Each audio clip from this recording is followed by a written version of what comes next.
On a warm summer morning, Masha awoke very early, even before the birds had finished their first songs.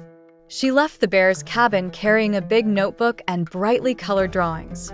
She sat on the green grass and began to draw a large pyramid with a huge door topped by a shining eye.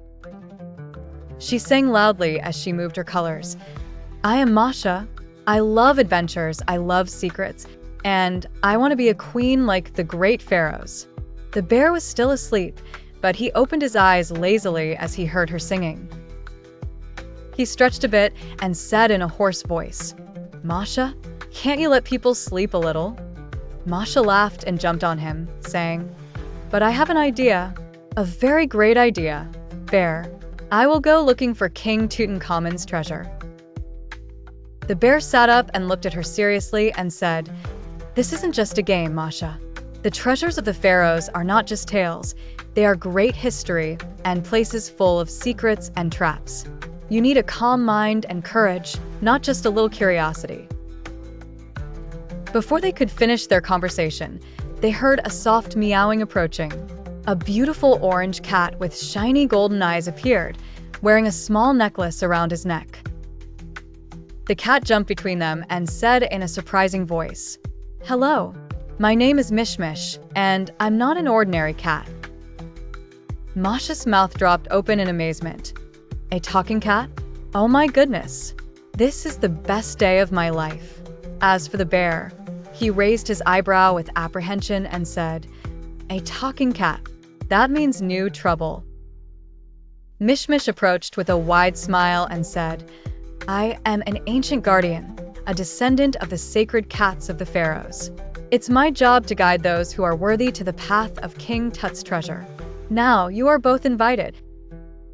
Masha leapt with joy and shouted, "Yes, yes, yes, let's go immediately." But the bear held her by the collar of her dress and said firmly, "Wait a moment, Masha. Is this a safe adventure?" Mishmish responded, blinking his eyes. "Safe? Not entirely, but it's fun and full of lessons. You'll learn courage and friendship, and perhaps you'll find things more precious than gold." Masha smiled and gestured with her hands, saying, "Come on, bear. Don't be a coward. We are now three, Masha, the bear, and Mishmish the cat. We are a complete team." The bear sighed, but he couldn't resist her enthusiasm. He said, "Fine, but on one condition. I'm the leader and you listen." Masha laughed as she spun around him. "I promise, almost." Mishmish led them to a wide riverbank, where an old but beautiful wooden boat awaited, decorated with pharaonic drawings. The waves glittered under the noonday sun, and the breeze filled the air with a moist fragrance. Mishmish said as he leapt into the boat, "Our journey begins here. The Nile is the path to the king's secret." Masha climbed aboard quickly and grabbed the large paddle, trying to row, but she made the boat spin in circles. The bear laughed and took the paddle from her, while she sang, "Forward, forward, we'll find the great treasure." During the journey, they passed through small villages on the riverbanks. The children played in the water, singing traditional songs. Masha paused to join them in play, and they gave her a white lotus flower. The little girl who handed her the flower said, "The lotus is a symbol of purity among the pharaohs. Carry it with you. It will guide you on the right path." Masha smiled and gave the flower to Mishmish to place in his necklace. She said, "This flower will protect us from getting lost." At night, they all sat on the boat under the moonlight. Mishmish sang an old song in a strange pharaonic language, making the moon shine brighter, and they saw the reflection of a huge pyramid on the water's surface. Mishmish pointed to it, saying, "That's the way. Tomorrow we enter the maze."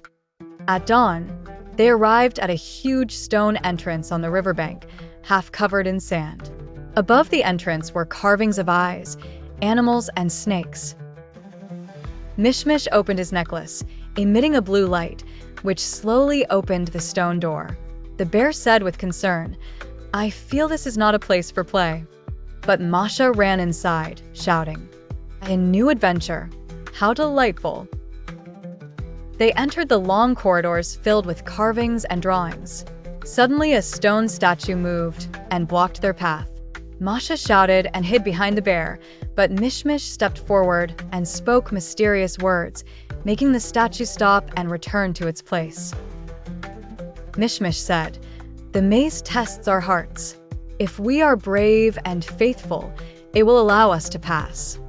In a wide hall, they found a puzzle drawn on the wall. 3 keys open the door, but the key to the treasure is honesty. Masha began playing with the 3 stone keys, pressing the wrong one, unleashing a strong wind that knocked her down. The bear laughed and said, "I told you, don't touch anything." But Masha got up and said with a smile, "I was just testing you." Finally, Mishmish pressed the middle stone, muttering, "Honesty is the light." The door opened, illuminating the corridor until they reached the treasure hall. Before them appeared an amazing room filled with gold, statues, and thrones adorned with jewels. In the center was a gold pharaonic sarcophagus gleaming with a mysterious light. Masha approached to touch the golden crown, but suddenly the room filled with golden light, and the spirit of a young man in pharaonic attire appeared. It was King Tutankhamun himself. The spirit said in a deep but gentle voice, "Welcome, friends. You've come not just for the gold. You've come to learn that the greatest treasure is friendship and courage." Masha trembled a bit but said excitedly, But the gold is so beautiful."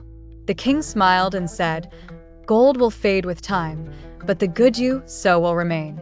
You've passed the maze because you were together, not because of your strength alone." He gave them a small pottery jar filled with bright light, saying, "This is the real treasure, the light of wisdom. Take it with you and illuminate the paths of others." Then the spirit vanished, and the room returned to its calm. They left the pyramid, with the sun rising over the desert. Masha proudly carried the jar, the bear wiped his brow from exhaustion, and Mishmish walked beside them happily. On their return to the forest, they held a big celebration. Masha sang to the children about the Nile and the pharaohs, the animals danced with them, and Mishmish jumped lightly over the branches. The bear said, looking at the glowing jar, "We learned a great lesson today. It is not the gold that makes us rich, but love and friendship." Masha jumped over his shoulder and said, "But a little gold doesn't hurt either." Everyone laughed, and the celebration continued into the night as Masha sang her final song. Masha, the bear, and Mishmish the cat, our adventure never ends. We'll always travel, everywhere, spreading love and joy all the time.